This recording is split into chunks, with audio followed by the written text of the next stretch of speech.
Hello আমেরিকায় আপনাদের সবাইকে স্বাগত জানাচ্ছি আমি Sabrina Chowdhury.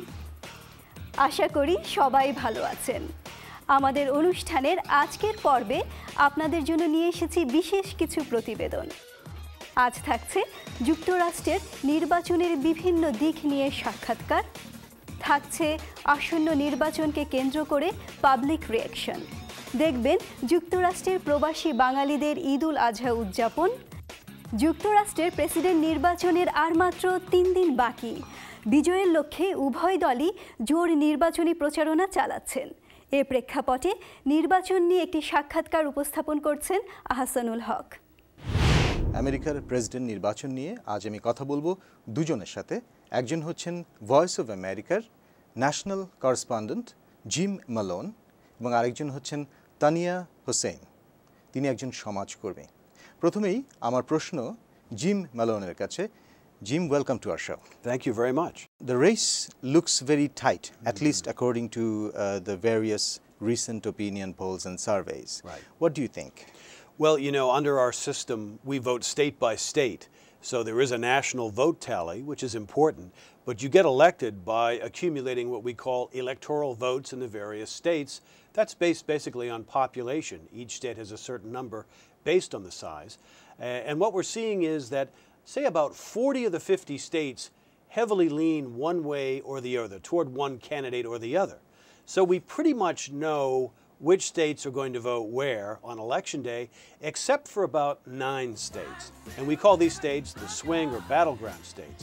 These are the states where the outcome is unknown, where both campaigns are focusing their efforts, both in terms of money, in terms of getting out voters in advance of election day, and in spending money on television ads in the closing days. So we'll know more when we get the results on election day from these 9 sort of swing states that will determine whether the next president will be Barack Obama or Mitt Romney. যুক্তরাষ্ট্রের এই নির্বাচন, আসন্ন নির্বাচন নিয়ে যেসব বিভিন্ন রকম পরিসংখ্যান আমরা দেখতে পাচ্ছি, যেরকম জনমত জরিপ দেখতে পাচ্ছি, তাতে মনে হচ্ছে যে ওবামা এবং রমনি এই দুই প্রধান প্রতিদ্বন্দ্বীর মধ্যে নির্বাচনে জোর প্রতিদ্বন্দ্বিতা হচ্ছে। আপনি কি মনে করছেন? হ্যাঁ, আমারও তাই মনে হয় যে ইলেকশনটা খুব কাছাকাছি, কিন্তু আমার মনে হয় যে ইলেকটোরাল ভোট যেটা সেটাতে ওবামা জিতবে, কিন্তু পপুলার ভোটে খুব কাছাকাছি দেখা যাচ্ছে। তো বাংলাদেশি আমেরিকান যারা আছেন আপনার চারপাশে, তাদের সাথে কথা বলে আপনার কি মনে হচ্ছে? বাংলাদেশি আমেরিকানরা কি ভাবছেন? আমরা খুব এনগেজড, আমরা সব যেগুলো ইস্যু ডিসকাস হচ্ছে ওগুলোর মধ্যে কথা বলছি, কিন্তু যেটা দেখলাম শুনলাম যে সেকেন্ড জেনারেশন যারা এখানে জন্ম হয়েছে তাদের একটু যদি আকর্ষণ থাকতো ইলেকশনের জন্য, তারা হয়তো ভোট দেওয়ার জন্য অত enthusiasm নাই তাদের। Between Obama and Romney, whoever wins, what do you think of the foreign policy of the United States with South Asia? I think the difference is the worldviews that both men presented, and we got some glimpses of that in the debates. The president again focused on alliance building around the world, working with partners, looking to Pakistan, for example, with all the issues we have with that government, to try to improve relations, knowing that's a key to whatever happens in neighboring Afghanistan. Mitt Romney, again, the language, especially in the primaries, was kind of stark, and basically saying that the president's worldview is one of an apologist to the world, and he says he wants to change that, but at the same time, as Mitt Romney came to the end of the campaign, knowing he had to win over moderate voters in this country, the language seemed to soften even on foreign policy. দর্শক মণ্ডলী, কথা বলছিলাম দুজন অতিথির সাথে। একজন হচ্ছেন gym Malone, voice of আমেরিকার ন্যাশনাল করেসপন্ডেন্ট, এবং আরেকজন হচ্ছেন তানিয়া হোসেন, সমাজকর্মী। আশা করি এই সাক্ষাৎকারটি আপনারা উপভোগ করেছেন। সবাই ভালো থাকুন, নিরাপদে থাকুন। আহসানুল হক, ভয়েস অফ আমেরিকা। জানতে চান এদেশের মানুষ নির্বাচন নিয়ে কি ভাবছে? তা জানার জন্য দেখুন পাবলিক রিঅ্যাকশন।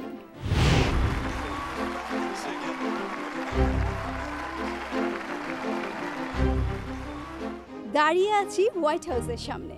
আগামী 4 বছরের জন্য এই সাদা বাড়িটির বাসিন্দা কে হতে যাচ্ছেন?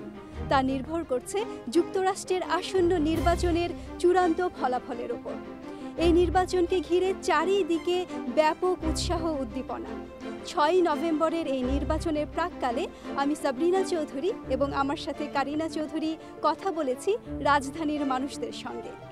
Well, as a student, Barack Obama has been 19 বছরের একজন ছাত্র বললেন, একজন ছাত্র হিসেবে তিনি মনে করেন শিক্ষা খাতে ওবামার পরিকল্পনা ভালো। keeping Pell Grants, and I'm able to afford college. কিছু ভোটারদের কাছে আমাদের প্রশ্ন ছিল কার পররাষ্ট্রনীতি তারা সমর্থন করছেন। Obama. Yeah, personally, I would support Obama's foreign policy. He has not had a war in this country. ওবামার পররাষ্ট্রনীতি ভালো কারণ এই 4 বছরে ওবামা পৃথিবীর বিভিন্ন দেশের সাথে যুদ্ধকে সীমিত করার চেষ্টা করেছে এবং পৃথিবীর অন্যান্য দেশ এখন যুক্তরাষ্ট্রকে শত্রু থেকে মিত্র হিসেবেই বেশি দেখছে। What's the most important issue for একজন ভোটার বললেন তার কাছে নির্বাচনের গুরুত্বপূর্ণ বিষয় হচ্ছে ফলপ্রসূ অর্থনৈতিক পরিকল্পনা এবং সুষ্ঠু পররাষ্ট্রনীতি। I voted for Mr. Romney. এদিকে রমনির সমর্থক বলছেন অর্থনীতির এই মন্দা অবস্থায় একমাত্র রমনি আমাদের উদ্ধার করতে পারেন। Of managing the economy than the president. I feel like Mitt Romney is a better choice. রমনির আরেকজন সমর্থক বলছেন পরিষ্কারভাবে বোঝা যাচ্ছে রমনি হচ্ছে সব দিক দিয়ে যোগ্য পদপ্রার্থী। Women's issues are, I think, being neglected. একজন মহিলা ভোটার মনে করেন এই নির্বাচনী প্রচারণায় মহিলাদের অধিকারের সম্পর্কে খুব একটা মনোযোগ দেওয়া হচ্ছে না। Americans have become so divided. Bangladeshi American voter বলছেন যুক্তরাষ্ট্রের ভোটাররা হয় একেবারেই বামপন্থী না হলে একেবারেই ডানপন্থী, মাঝামাঝি অবস্থায় যারা আছে তাদের কথা কেউ বলছে না। He comes here and he acts only for the Democratic Party and not what's best for America. Same with the Republicans. আভাস পেলেন নির্বাচন নিয়ে যুক্তরাষ্ট্রের মানুষ কী চিন্তাভাবনা করছেন। নির্বাচনের পরেও চূড়ান্ত ফলাফল নিয়ে আপনাদের জন্য থাকছে প্রতিবেদন। কেমন লেগেছে আমাদেরকে জানাতে ভুলবেন না। আমি কারিনা চৌধুরী, সাথে ছিলেন Sabrina Chowdhury, voice of America. ত্যাগের মহিমায় মহিমান্বিত ঈদুল আজহা পালিত হলো। চলুন দেখি যুক্তরাষ্ট্রের প্রবাসী বাঙালি মুসলমানরা কিভাবে এই দিনটি উদযাপন করলেন।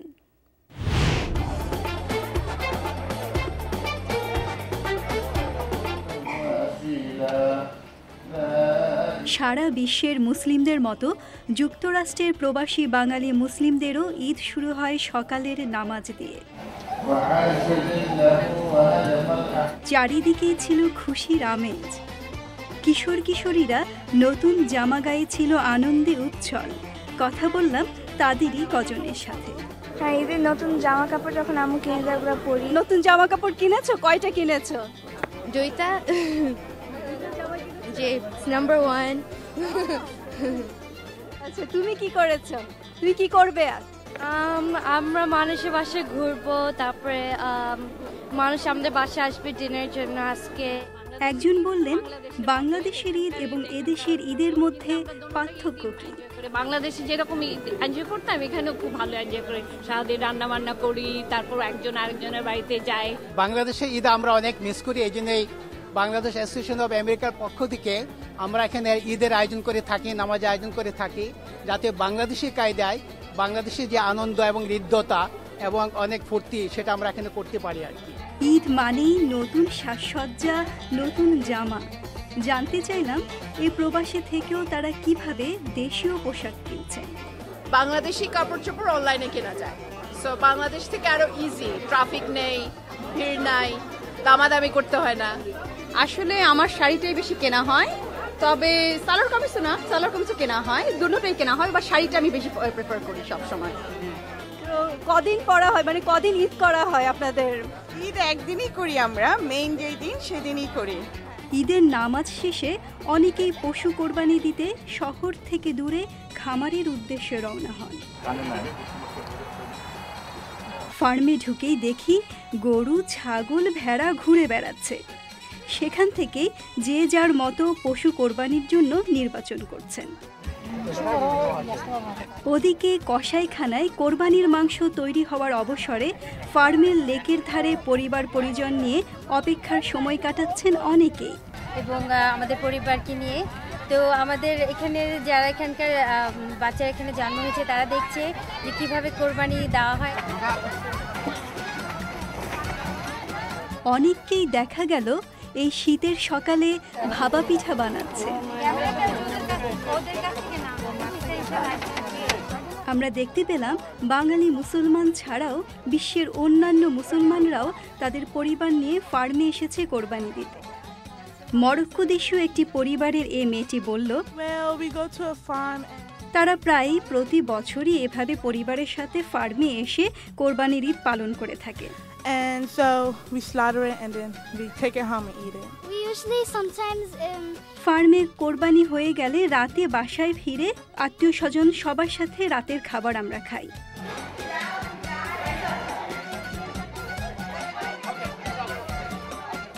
এভাবে এত ব্যস্ততার ভেতরেও প্রবাসে বাঙালিরা ঈদ উদযাপন করছে।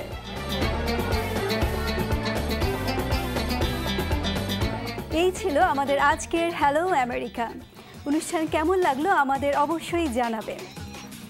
আমাদের ওয়েবসাইটের ঠিকানা www.voabangla.com, আমাদের ইমেইলের ঠিকানা helloamerica@voanews.com। ইউটিউবে আমাদের ভিডিও দেখতে পাবেন VOA বাংলা চ্যানেলে। আমাদের VOA বাংলা ফেসবুক ফ্যান পেজে আসুন, সেখানেও আপনার মতামত জানাতে পারবেন। আগামী সপ্তাহে আবারও ফিরে আসব ভিন্ন ভিন্ন খবর নিয়ে। আমি সাবরিনা চৌধুরী এখানেই বিদায় নিচ্ছি। Voice of America.